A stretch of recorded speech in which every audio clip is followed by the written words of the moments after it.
Masyarakat Bali mengenal pecalang sebagai simbol aparat keamanan, penjaga adat budaya dan agama di wilayah desa adat atau Banjar.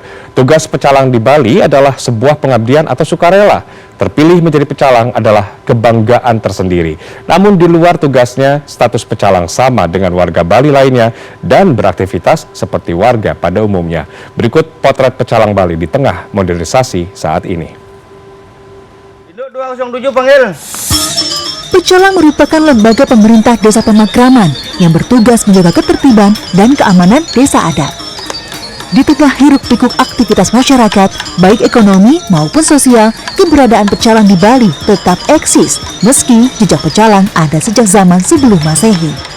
Pecalang itu sebenarnya kalau kita lihat dari sejarah asal mulanya itu dari perjalanan seorang resi dulu dari India, Resi Markandeya yang datang ke Bali, kemudian di sana beliau mengumpulkan sekelompok masyarakat seperti itu, dan di sana mulailah terbentuk sebuah desa, itu desa Pekraman dengan istilah. Pecalang memiliki makna celang yang berarti memiliki penglihatan yang terang atau waspada.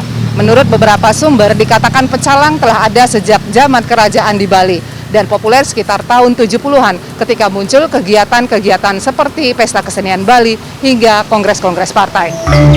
Masyarakat desa adat atau Banjar di Bali diuntungkan dengan keberadaan dan kehadiran pecalang pada setiap kegiatan yang berkaitan dengan upacara adat dan halayak ramai. Selain menjaga ketertiban, pecalang juga dihormati oleh masyarakat adat setempat.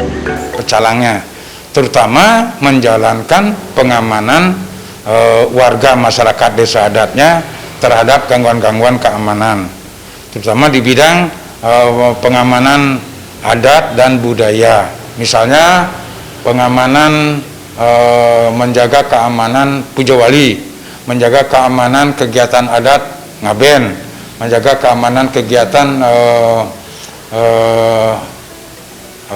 perkawinan. Itu semua adat dan budaya itulah tugas pecalang. Sebagai penjaga keamanan kegiatan adat di desa atau Banjar, pecalang bukanlah sebuah profesi dengan imbalan atau kompensasi tetap, melainkan sebuah pengabdian dan sukarela. Iputu Soma Antara adalah salah seorang pecalang di desa adat Ubung Denpasar yang telah mengabdi lebih dari 10 tahun. Keseharian Putu Soma berjualan makanan dan minuman dibantu anak-anaknya di rumah. Sebagai warga desa adat yang terpilih, Putu Soma wajib menjalankan tugasnya sebagai pecalang, bahkan saat dirinya harus bertugas di tingkat kabupaten atau provinsi. Dukanya kita kepanasan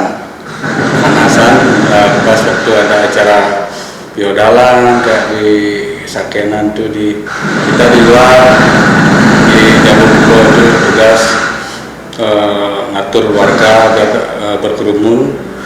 Sukanya kita dapat ngayah. Hal senada diungkapkan Inyoman Sukadana, rekan pecalang Putu Soma. Ia mengaku bangga bisa membantu warga yang membutuhkan meski tak mendapat imbalan.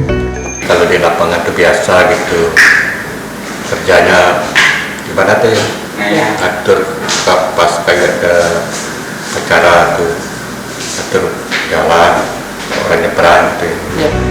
Keberadaan pecalang berada di bawah kewenangan desa adat atau Banjar. Pecalang dipilih oleh pimpinan desa adat dengan periode pemilihan 5 tahun sekali. Meski bertugas sebagai penjaga keamanan desa, pecalang bersifat sukarela atau tanpa pamrih. Kita cari dengan yang kita sampaikan tadi, yang memang punya apresiasi terhadap adat, yang kemudian karakter-karakter orang yang memang mau ngayah.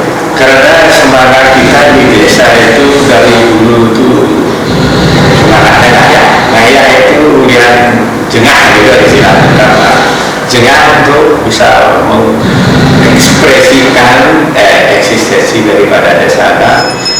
Bali memiliki lebih dari 1.400 desa adat dengan kurang lebih 10 hingga 20 pecalang di masing-masing desa adat.